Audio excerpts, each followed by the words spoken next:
पीला रंग, बुद्धि बढ़ाने वाला।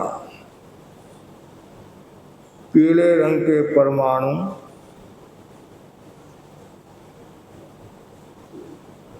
ज्ञान केंद्र पर आ रहे हैं, चोटी के स्थान पर आ रहे हैं। ज्ञान तंतु, क्रिया तंतु सक्रिय हो रहे हैं।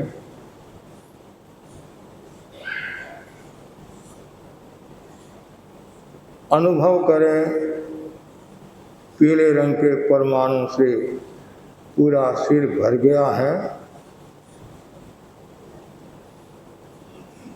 केवल पीला कलर, येलो कलर,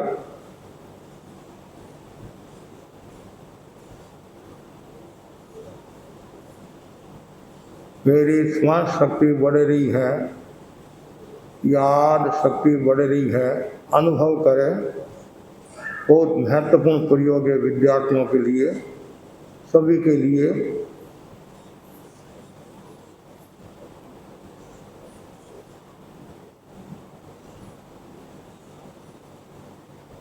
तीन गहरे लंबे श्वास के साथ प्रयोग संपन्न करें। गहरा लंबा सांस ले, गहरा लंबा सांस छोड़े। डीप ब्रीदिंग, गहरा लंबा सांस ले, छोड़े। प्रयोग संपन्न।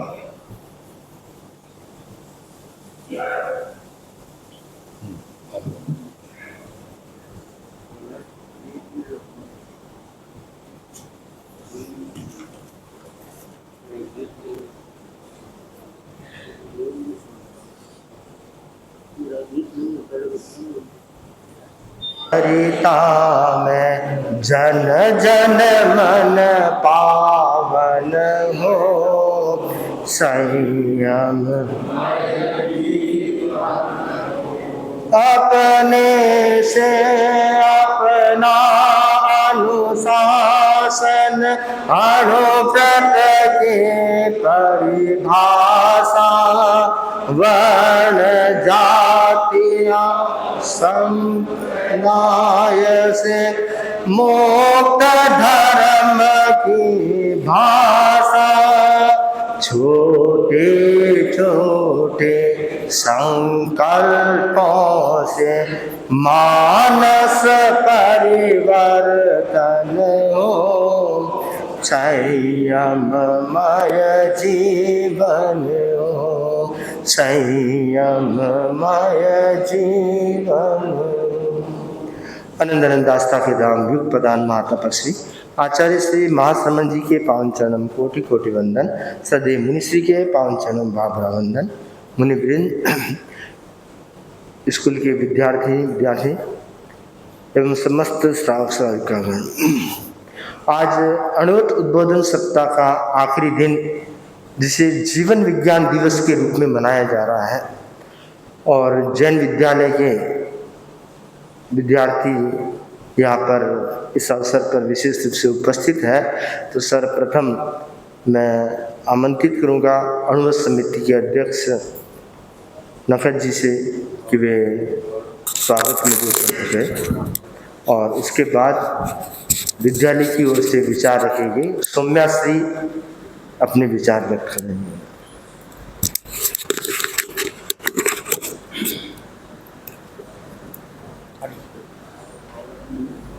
अनुव्रत अनुशास्ता आचार्य श्री महाश्रमण जी के चरणों में वंदन। अत्य विराजित मुनि श्री जिनेश कुमार जी स्वामी, परमानंद जी स्वामी एवं कुणाल मुनि स्वामी और मतेन मंदावी। उद्बोधन सप्ताह के अंतर्गत आज हम 7वां दिन जीवन विज्ञान के रूप में मना रहे हैं। जो एक दिन तो नहीं, इसे तो हम पूरे वर्ष ही मनाएं, और डेली रूटीन में हम जीवन विज्ञान का अगर उपयोग करते हैं, विशेषकर स्कूल के बच्चे जिनके लिए बहुत ज़्यादा उपयोगी है, और इसी दिन के लिए इनको हम आमंत्रित किए हैं ताकि अपने जीवन में जीवन विज्ञान के द्वारा अपने जीवन में कैसे जागरूकता ला सकते हैं। मैं कृतज्ञता ज्ञापित करूंगा मुनीषी जी के प्रति, जिन्होंने हमें ये प्रेरणा दी कि भाई बच्चे यहाँ पे उपस्थित हों तो उनके जीवन में बहुत बड़ा सुधार आ सकता है। मैं स्कूल के प्रति कृतज्ञता ज्ञापित करता हूँ, धन्यवाद ज्ञापन करता हूँ कि उन्होंने अपना शेड्यूल में से स्कूल टाइमिंग के बीच में उन्होंने हमें अनुमति दे के बच्चों को यहाँ भेजा। हमें ज़्यादा से ज़्यादा मुनीषी जी से सुनना है जीवन विज्ञान के बारे में। जय अनुव्रत, जय जिनेंद्र। दीपक जी नखत ने अपनी बात कही। अब स्कूल की ओर से अपने भाव व्यक्त कर रही है सौम्या श्री जी। प्रणाम, मैं सौम्यश्री चक्रवर्ती श्री जैन विद्यालय से आज आप सभी के समक्ष उपस्थित हुई हूँ। मैं इससे पहले भी अनुव्रत समिति के साथ जुड़ चुकी हूँ। 1 साल पहले जो अनुव्रत समिति की ओर से एक टैलेंट कंपटीशन हुआ था, मेरा इतना सौभाग्य था कि मैं वहाँ पे नेशनल लेवल तक पहुँची और पूरे इंडिया में 2nd पोजीशन मिला था मुझको। और मुझे लगता है कि टैलेंट बहुतों में होता है, लेकिन उस टैलेंट को प्रदर्शन करने के लिए एक प्लेटफॉर्म की बहुत ज़रूरत है और उस प्लेटफॉर्म को मुझे अनुव्रत समिति हावड़ा ने दिया। तो इसके लिए मैं बहुत कृतज्ञ हूँ उनके लिए और आपको मैं बहुत ज़्यादा धन्यवाद देती हूँ। तो आज मैं यहाँ पे आई हूँ एक विशेष विषय जीवन विज्ञान के बारे में बोलने। लेकिन आज मैं सिर्फ जीवन विज्ञान के बारे में नहीं, जीवन पर विज्ञान के प्रभाव के बारे में भी बोलना चाहूँगी, क्योंकि जीवन विज्ञान और जीवन में विज्ञान दोनों बहुत अलग चीज़ है। सबसे पहले तुम ये जानते हैं कि विज्ञान है क्या। विज्ञान शब्द एक लैटिन शब्द साइंटिया से लिया गया है, जिसका अर्थ है कुछ जानना। भारतीय भाषा में विज्ञान का तात्पर्य विशिष्ट ज्ञान से है, जो हमारे रोजमर्रा की समस्याओं को साधारण बनाता है और ब्रह्मांड के सबसे बड़े रहस्यों का उत्तर प्रदान करता है। देखा जाए तो हमारे चारों ओर विज्ञान है। हमारे हर एक जैविक क्रियाओं के पीछे कहीं ना कहीं विज्ञान के ही सिद्धांत कार्य कर रहे हैं। मानव सभ्यता के विकास में विज्ञान का उद्भव मनुष्य जाति के लिए सबसे बड़ी उपलब्धि है। कल्पना कीजिए, यदि एडिसन ने विद्युत बल्ब बनाया ही नहीं होता तो आज पूरी दुनिया अंधेरे में ही रही होती। हियरिंग एड ने बहरों को सुनने में मदद की। कृत्रिम अंगों से अपाहिज भी चलने फिरने लग गए। देखा जाए तो विज्ञान हमारे चिकित्सा के क्षेत्र में एक निष्ठाचार सहचर है। वह प्रत्येक दृष्टि से हमारी सहायता करता है। चेचक, हैजा, प्लेग, कोरोना जैसे कितने महामारियों के विनाश से ही आज मनुष्य अपने आप को सुरक्षित पाती है। विज्ञान ने किसानों को भी कहां से कहां लेकर खड़ा कर दिया है। विज्ञान की अनेक खोजों ने मिट्टी में उपज गुणवत्ता का वृद्धि किया है। फसल काटने वाली मशीन, ट्रैक्टर, उन्नत बीज, खाद आदि ये सब विज्ञान की ओर से किसानों के लिए उपहार है। विज्ञान हमारी शिक्षा के क्षेत्र में भी बहुत प्रगति की है। Smart class, Google Meet, computer का ज्ञान, ये सब विज्ञान का ही तो देन है।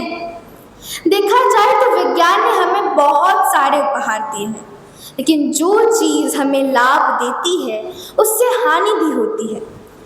विज्ञान का फैक्ट्रियों को आविष्कार किया।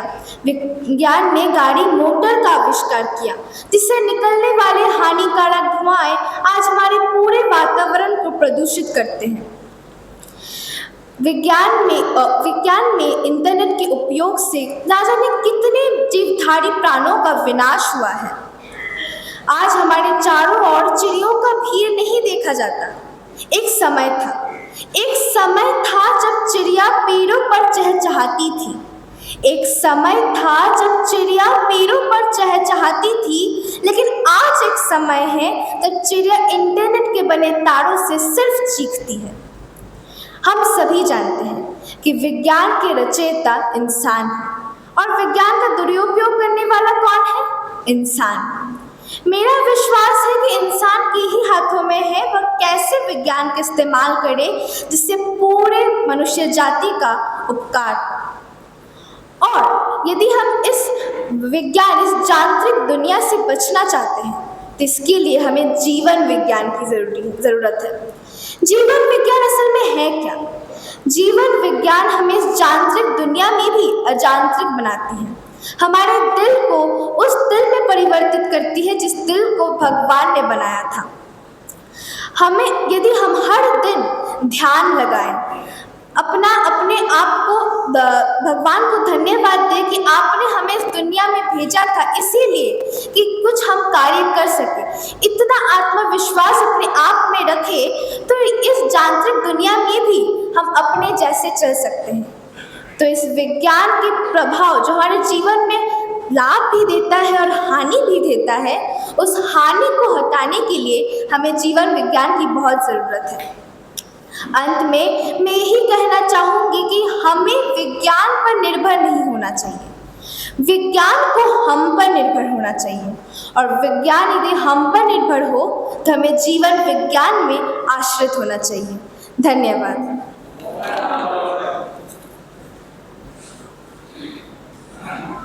बहुत सुंदर विचार व्यक्त किए।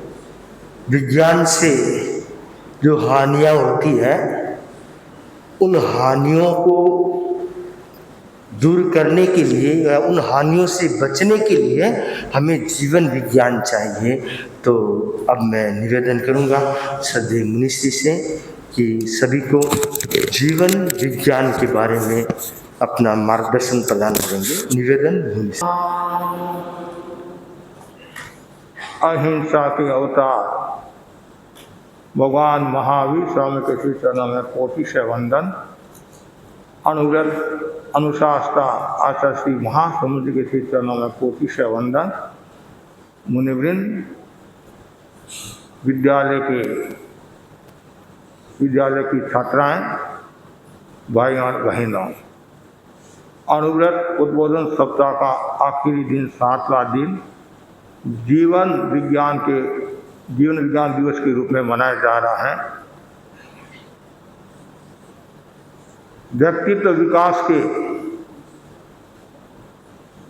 अनेक घटक बताए गए हैं, उनमें एक महत्वपूर्ण घटक है शिक्षा। शिक्षा का अर्थ है अभ्यास। अभ्यास 2 प्रकार का बताया है, ग्रहणात्मक, आसेवनात्मक। पहले ग्रहण करो, बाद में आसेवन आचरण में लाओ। ज्ञान और आचरण का समन्वित रूप ही जीवन विज्ञान है। जीवन विज्ञान जीवन जीने की कला है। शिक्षा का नया आयाम है। जीवन विज्ञान सिद्धांत की नहीं, प्रायोगिक प्रक्रिया है। ज्ञान और विज्ञान, ज्ञान का अर्थ जानना, विज्ञान का मतलब विशेष जानना, जीवन के बारे में विशेष जानना, वह है जीवन विज्ञान। ज्ञान का होना जरूरी है। यदि आपके पास में ज्ञान नहीं है तो आप मनुष्य होते हुए भी पशु के समान हैं। इसलिए जितना ज़्यादा ज्ञान होगा उतना ही आपका विकास होगा। और इसलिए बार बार ज्ञानियों ने कहा है, ज्ञान का विकास करो। ज्ञान के विकास से एकाग्रता का विकास होता है, मन शक्तिशाली बनता है, धर्म में व्यक्ति स्थित होता है और दूसरों को भी धर्म में स्थित करता है। जहाँ ज्ञान है वहाँ विकास है। बहुत सुंदर का है, नारम पयासरम, ज्ञान को प्रकाश का है। जैसे प्रकाश का मूल्य होता है, उसी प्रकार ज्ञान रूपी प्रकाश का मूल्य होता है। हम गुरुदेव तुलसी और आचार्य महाप्रज्ञ जी के आभारी हैं, जिन्होंने शिक्षा जगत को एक नया अवदान दिया, वह है जीवन विज्ञान। जीवन विज्ञान का जो उद्देश्य है स्वस्थ समाज की संरचना करना। जीवन विज्ञान का उद्देश्य है विद्यार्थियों का सर्वांगीण विकास। शिक्षा के 4 आयाम बताए गए हैं, शारीरिक, बौद्धिक, मानसिक और भावनात्मक। ये शिक्षा के 4 उद्देश्य है।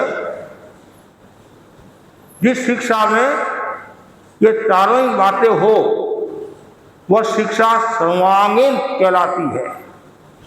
आज स्कूलों में शारीरिक प्रशिक्षण बहुत दिया जा रहा है, बौद्धिक प्रशिक्षण बहुत दिया जा रहा है, लेकिन मानसिक और भावनात्मक प्रशिक्षण जितना देना चाहिए उतना नहीं दिया जा रहा है, जिनके कारण बालकों में, बालिकाओं में अनुशासनहीनता बढ़ रही है, उच्छृंखलता बढ़ रही है, स्वच्छंदता बढ़ रही है और गलत रास्ते की ओर जा रही है।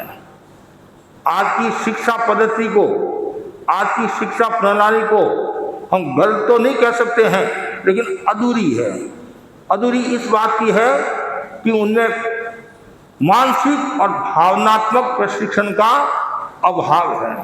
और जिस दिन ये चारों ही हो जाएंगे उस दिन समझना चाहिए देश का कायाकल्प हो जाएगा। और जीवन विज्ञान है वो कायाकल्प की दिशा में ले जाने वाला है। तो हमारा शरीर स्वस्थ रहे, मन स्वस्थ रहे, बुद्धि स्वस्थ रहे, भाव स्वस्थ रहे, ये 4 बिंदु है। सबसे पहला हमारा शरीर स्वस्थ है तो सब कुछ है। साउंड बॉडी साउंड माइंड बोल नहीं, स्वस्थ शरीर में स्वस्थ मस्तिष्क का निवास होता है। शरीर स्वस्थ कब रहेगा कि जब हम योगासन, ध्यान साधना, आसन आदि करेंगे, वॉकिंग करेंगे, खान पान में ध्यान रखेंगे, अशुद्ध भोजन नहीं करेंगे, अभक्ष्य पदार्थों का सेवन नहीं करेंगे, तो हमारा शरीर स्वस्थ रहेगा। और शरीर स्वस्थ रहेगा तो पढ़ाई में भी आपका मन रहेगा, तो बौद्धिक विकास होगा। और साथ साथ में मन में भी दुर्भावना नहीं आए, गलत भावना नहीं आए। मन को स्वस्थ रखना जरूरी है, तन से भी ज़्यादा मन को स्वस्थ रखना जरूरी होता है। एक अपेक्षा से अनुकूल और प्रतिकूल परिस्थिति में हमेशा संतुलित रहना चाहिए। और तीसरा जो बौद्धिक बता दिया, चौथा है भावनात्मक। ये बहुत जरूरी है। भावनात्मक से तात्पर्य है हमारी भावधारा अच्छी हो, भाव में अशुद्धता नहीं आए, भाव में नेगेटिवपन नहीं आए, हमेशा पॉजिटिव भाव रहे। लुक एट पॉजिटिव, हमेशा अच्छा सोचना चाहिए। गांधी जी के कितने बंदर है? 3 बंदर है। कौन कौन से? बुरा मत देखो, बुरा मत सुनो, बुरा मत बोलो। 2 बंदर हमारी तरफ से जोड़ दो, बुरा मत सोचो, बुरा मत करो। जो व्यक्ति दूसरों का बुरा नहीं करता है, बुरा नहीं सोचता है, तो उसका विकास हो जाता है। तो जीवन विज्ञान हमें ये शरीर, मन, बुद्धि और भाव के बारे में बताता है। और यदि ये 4 सूत्र आपके पास में हैं तो आपका जीवन श्रेष्ठ हो जाएगा, आपका जीवन पवित्र हो जाएगा। ऐसे तो सभी जीवन जीते हैं, जीवन जीना एक बात है, कलात्मक ढंग से जीवन जीना दूसरी बात है। कलात्मक ढंग से जीने का मतलब है कि हम ये चारों ही आयाम की साधना करें। ये चारों ही आयाम आपके पास में है तो आपका विकास होगा। और जीवन विज्ञान जो है वो परिवर्तन की बात करता है। क्या करता है? परिवर्तन की बात करता है। आज प्रत्येक व्यक्ति ही अपने आप को बदलना चाहता है। एक बीज है वह भी वट वृक्ष होना चाहता है, छोटा है वह भी बड़ा होना चाहता है, जो गरीब है वह भी धनवान होना चाहता है, जो अनपढ़ है वह भी शिक्षित होना चाहता है, आगे बढ़ना चाहता है। कोई भी छोटी अवस्था में रहना पसंद नहीं करता है। वो भी एक छोटा सा प्राणी है, वो भी अपने आप को बदलना चाहता है। तो ये बदलना बहुत जरूरी है। और जो शिक्षा है वो बदलने की प्रक्रिया है। तो शिक्षा के द्वारा हम आमूल चूल परिवर्तन कर सकते हैं। इसलिए शिक्षा को बहुत महत्व दिया गया है। शिक्षा विवेक संपन्न बनाती है और शिक्षा जीवन को संवारती है, और जिसके जीवन में अच्छी बातें होती हैं तो उसका जीवन का विकास होता है। इसलिए शिक्षा अच्छी आदतों का निर्माण करती है, शिक्षा चरित्र का निर्माण करती है और शिक्षा संस्कारों का निर्माण करती है। ये सब जीवन विज्ञान के साथ जुड़े हुए हैं। पर आदतों का निर्माण, अच्छी आदतों का निर्माण, हमारी आदतें अच्छी होनी चाहिए, आदतें बुरी नहीं होनी चाहिए, आदतें खराब नहीं होनी चाहिए, किसी को बुरी नजर से नहीं देखना चाहिए। यदि आपकी आदत अच्छी है तो समझना चाहिए आप की जो शिक्षा है आपके लिए उपयोगी हो रही है। और शिक्षा का और क्या लक्ष्य है? अच्छे संस्कारों का निर्माण। शिक्षा का अच्छे संस्कार, आप स्कूल में पढ़ते हैं, स्कूल में भी आपको अच्छे संस्कार दिए जाते हैं। अच्छे संस्कार से तात्पर्य क्या है? क्षमा रखना, मृदुता रखना, सहनशीलता रखना और पॉजिटिव भाव रखना और खुद का काम खुद को करना, स्वावलंबन का जीवन जीना। आज की स्थिति क्या है? आदमी आलसी होता जा रहा है। एक सेठ के वहाँ एक नौकर आया और मुझे नौकरी करना, आदमी मुझे नौकरी करना है तो आराम से रह सकते हो, कोई बात नहीं आप रहो। तो सेठ ने कहा जाओ बाजार में से सब्जी लेकर आओ, बाजार में से सब्जी लेकर आओ। वो आलसी था, वो बोला मैं तो नया नया हूँ, अभी मैं बाजार जानता नहीं हूँ, पहली बार आप बाजार में से सब्जी लेकर आ जाओ। तो सेठ सब्जी लेकर आ गया। फिर कहा अब भोजन बनाओ, कि मेरे को भोजन बनाना आता नहीं है, आप भोजन बनाओ, मैं फिर बाद में सीख लूँगा। तीसरी बार में सेठ बोला भोजन तैयार हो गया, भोजन तो कर ले, भोजन तो कर ले। उसने सोचा 2 बार मना कर दिया है, अब तीसरी बार मना करने में फायदा नहीं है, तत्काल भोजन करने के लिए बैठ गया। तो कुछ लोग ऐसे होते हैं, भोजन में तो होशियार होते हैं, काम में आलसी होते हैं। और जो काम में आलसी होता है वो कभी स्वस्थ नहीं हो सकता है। तो ये जो शिक्षा है, ये जो सुसंस्कारों का निर्माण करती है, कहती है स्वावलंबन का जीवन जियो, किसी पर प्राश्रित मत रहो, आधारित मत रहो, खुद का काम खुद को करना चाहिए। जो व्यक्ति खुद का काम खुद करता है उसका मूल्य बढ़ जाता है। एक बुढ़िया थी, कौन थी? बुढ़िया।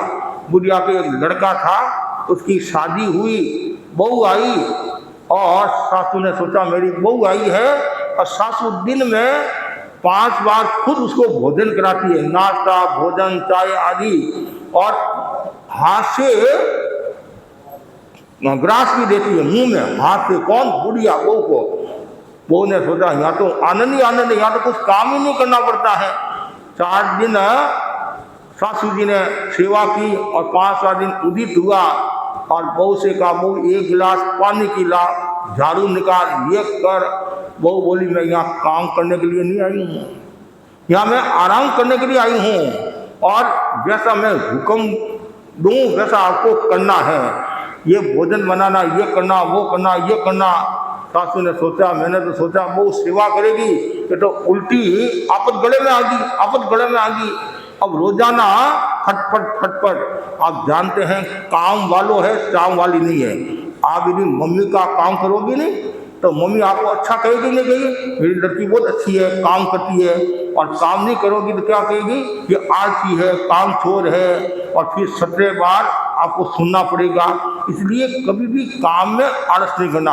और सासू बहू की इतनी लड़ाई जोरदार होगी, पति ने भी समझा काम कर, वो बोली मैं काम करने वाली नहीं हूँ। आखिर एक दिन माँ ने, बेटे ने योजना बनाई कि ऐसा करे, सुबह सुबह झाड़ू निकालने का समय होता नहीं, झाड़ू निकालने का समय, तो माँ ने कहा मैं झाड़ू निकालूंगी और तुम बोलना मैं झाड़ू निकालूंगा। तो हो सकता है तुम्हारे को देखकर उसके मन में आ जाए तो ये झाड़ू निकालना शुरू करे, तो धीरे धीरे काम करना सीख जाएगी। और सुबह का समय जोर जोर से बोल रहे हैं, माँ बोल रही है मैं झाड़ू निकालूंगी और बेटा बोला मैं झाड़ू निकालूंगा। माँ बोली ये तुम्हारा काम नहीं, ये तो हमारा काम है, औरतों का काम है, आदमी झाड़ू थोड़ी निकालता है। कि माँ तुम्हारे को बहुत काम करना पड़ता है, इसलिए मैं तुम्हारा सेवक कर लूँ। और जोर जोर से बोल रहे हैं। बहू की नींद खुली और झरोके से देखा, क्या टीवी पर तो बहुत जोरदार सीरियल आ रहा, क्या बात है। देखा ऐसी ऐसी बात है, वो जोर से बोली, लड़ाई क्यों करते हो, झगड़ा क्यों करते हो, एक दिन झाड़ू तुम निकाला करो, एक दिन झाड़ू तुम निकाला करो। और समस्या का समाधान दे दिया। माँ और बेटे ने सोचा कि सब कुछ करने के बावजूद भी वो काम करने के लिए तैयार नहीं, आलसी है। तो जो आलसी आदमी होता है तो उसके लिए शिक्षा भी घातक हो जाती है। भगवान महावीर ने बहुत सुंदर कहा है, शिक्षा का अधिकारी कौन होता है कि जो स्वावलंबन जीवन जीता है, श्रम पूर्वक जीवन जीता है, जो पुरुषार्थ करता है, मेहनत करता है, वो व्यक्ति आगे बढ़ता है। तो बहुत जरूरी है हमारे जीवन में अच्छे संस्कारों का निर्माण और ऐसे ही अच्छी आदतों का निर्माण। और जहाँ शिक्षा है वहाँ समझना चाहिए आपका जीवन है। तो एक बात का ध्यान रखना, शिक्षा आजीविका के लिए नहीं, जीवन निर्माण और सेवा के लिए होनी चाहिए। अभी वर्तमान में क्या हो रहा है, बस पैकेज बस डिग्री प्राप्त कर लो। फिर डिग्री प्राप्त करने से कुछ नहीं होगा, उपाधि प्राप्त करने से कुछ नहीं होगा, लेकिन जीवन का विकास जरूरी है, चरित्र का विकास जरूरी है। तो शिक्षा का क्या कार्य है, चरित्र का विकास। चरित्र का मतलब क्या, हर बात में प्रामाणिकता का भाव रहना चाहिए, नैतिकता का भाव रहना चाहिए और किसी को बुरी नजर से नहीं देखना। जो व्यक्ति बुरी नजर से देखता है तो कल आपकी स्थिति भी वैसी हो सकती है जैसी दूसरों की होती है। इसलिए कभी भी बुरी नजर से नहीं देखना। रास्ते आना, रास्ते जाना, work while work, play while play, कार्य के समय कार्य, खेल के समय पढ़ाई के समय पढ़ाई। पढ़ाई का बहुत बड़ा मूल्य है। पढ़ाई के साथ में अच्छे संस्कारों का निर्माण होना जरूरी है। तो ये जीवन विज्ञान है, वो अच्छे संस्कारों की शाला है। जीवन विज्ञान, और बार बार जीवन विज्ञान कहता है कि आप प्रयोग करो, खाली पढ़ने से कुछ नहीं होगा, आप यदि प्रयोग करोगे तो आपका जीवन और अच्छा होगा। तो गुरुदेव तुलसी और महाप्रज्ञ जी ने ये शिक्षा जगत को नया अवदान दिया। वर्तमान में हमारे आचार्य महासमंजय अनुव्रत अनुशास्त्रा वो भी यही बातें बताते, बच्चों को बार बार प्रेरणा देते हैं कि आज का बच्चा ही कल का बादशाह है, आज का बच्चा ही देश का कर्णधार है। और जीवन में विद्यार्थी जीवन वो श्रेष्ठ जीवन होता है। और बचपन में जो संस्कार आ जाते हैं वो पचपन में नहीं आते हैं। अब आप यदि पढ़ाई करोगे तो हो जाएगी, और अभी आपने आलस कर दिया, मोबाइल में डूबे रहे तो या टीवी में डूबे रहे, इधर उधर की बातें में डूबे रहे, फालतू बातें करते गए, तो फिर आप फालतू हो जाओगे। ऐसा कहा गया है, कुत्ता दो प्रकार का होता है। कुत्ता दो प्रकार का होता है, एक पालतू और एक फालतू। पालतू जो कुत्ता होता नहीं, उसके गले में पट्टा लगाया होता है, उसको कोई छेड़ता नहीं है, और कोई छेड़ता है उसको कोई छोड़ता नहीं है। और फालतू को सब मारते हैं, मारते कि नहीं मारते हैं। कुत्ता फालतू है, इधर उधर घूमता, तो कोई डंडे से मारता है, कोई किसी से। तो वैसे मनुष्य भी दो प्रकार का होता है, एक पालतू और एक फालतू। जो शिक्षा का पट्टा लगा देता है वो तो पालतू है, और जो शिक्षा का पट्टा नहीं लगाता है वो फालतू है। आपको पालतू होना है, फालतू होना है क्या?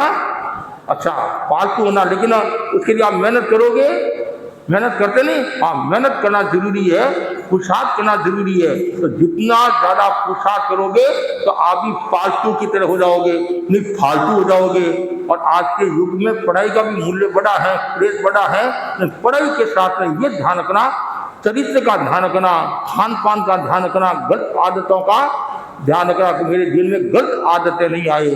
और साथ साथ में आप ये भी चाहते होंगे कि मैं परीक्षा में फर्स्ट आऊँ। परीक्षा में फर्स्ट आना चाहते हो? परीक्षा में फर्स्ट कौन आना चाहता है? सब आना चाहते हैं। कैसे आओगे? पढ़ाई करोगे तब आओगे नहीं। कुछ कहते महाराज मेरे को याद नहीं रहता, बोलते नहीं याद नहीं रहता है, मेरी मेमोरी कम है, मैं बहुत कोशिश भी करती हूँ तो भी मुझे याद नहीं होता है। वो भी मैं आपको प्रयोग बता दूँ, हमारे आचार्य महाप्रज्ञ जी ने प्रयोग बताए, और भी प्रयोग है। पहला प्रयोग है, कान खींचिए बुद्धि बढ़ाइए। क्या करना है? किसके? मैडम के कान नहीं खींचने, उनकी बुद्धि बढ़ जाएगी।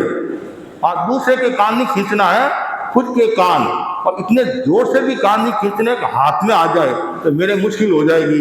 कि महाराज ने बताया और हमारे कान हाथ में आ गए, लेकिन पोले पोले भी नहीं, ऐसे वन, सबके कान हैं।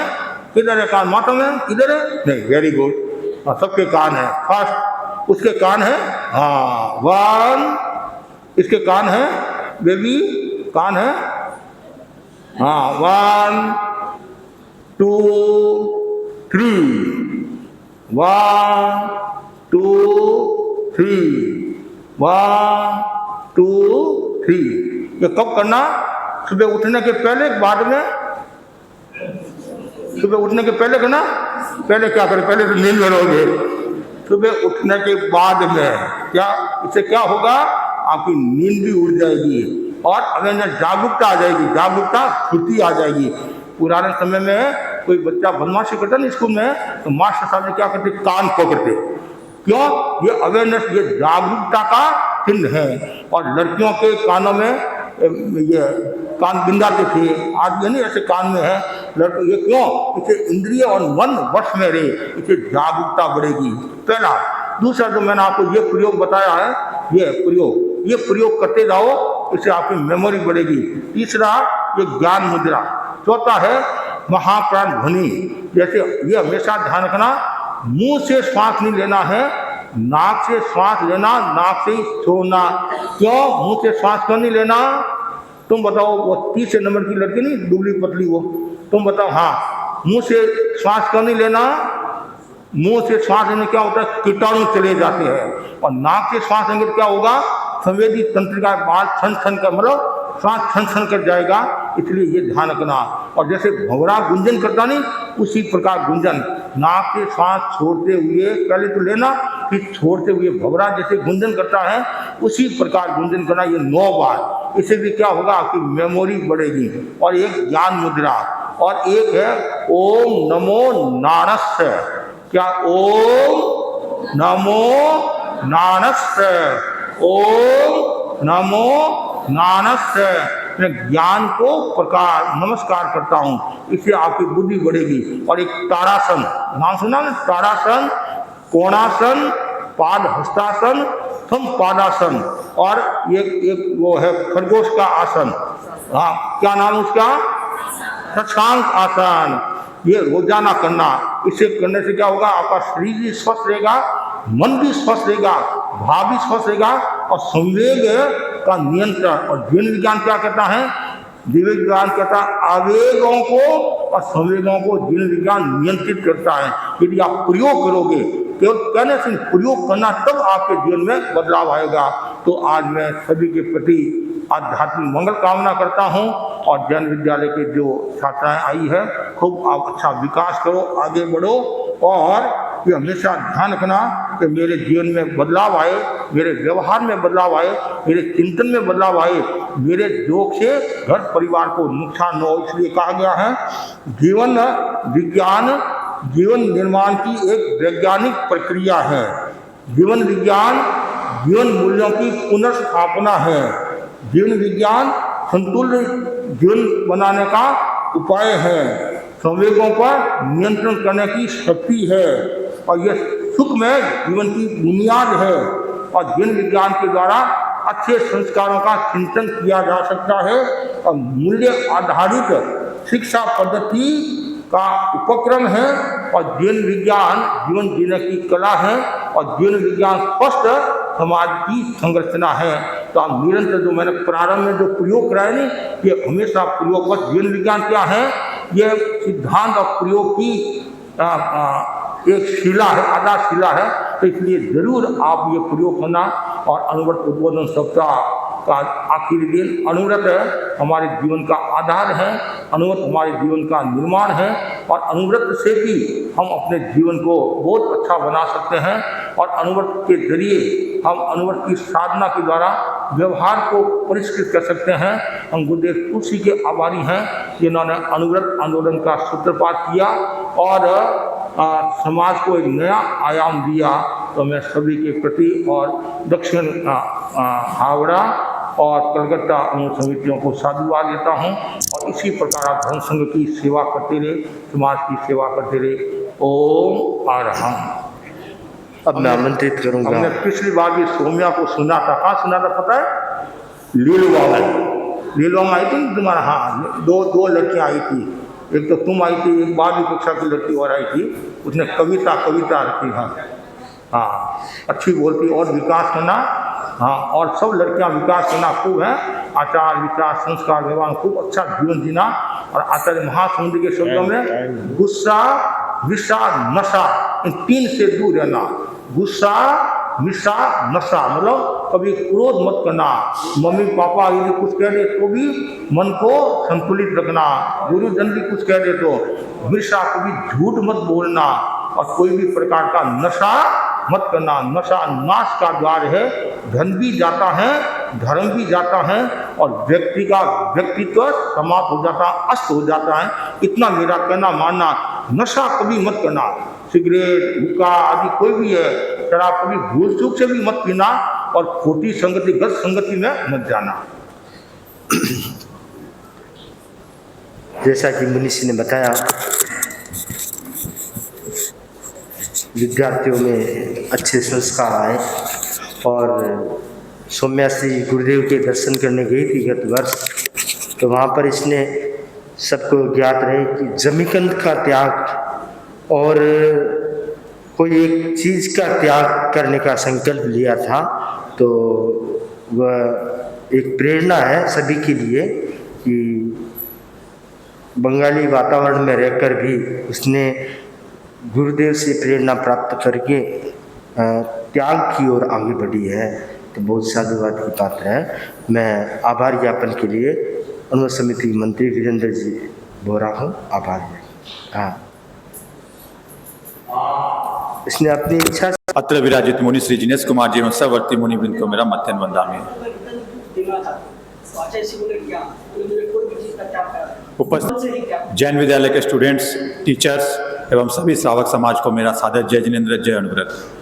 अनुव्रत उद्बोधन सप्ताह का आज ये आखिरी दिन जीवन विज्ञान दिवस के रूप में मना रहे हैं। मैं मुनिश्री के प्रति अनंत अनंत कृतज्ञता ज्ञापित करता हूं, जिन्होंने इस पूरे सप्ताह को एक प्रेरणादायक बना करके इसको सफल बनाया।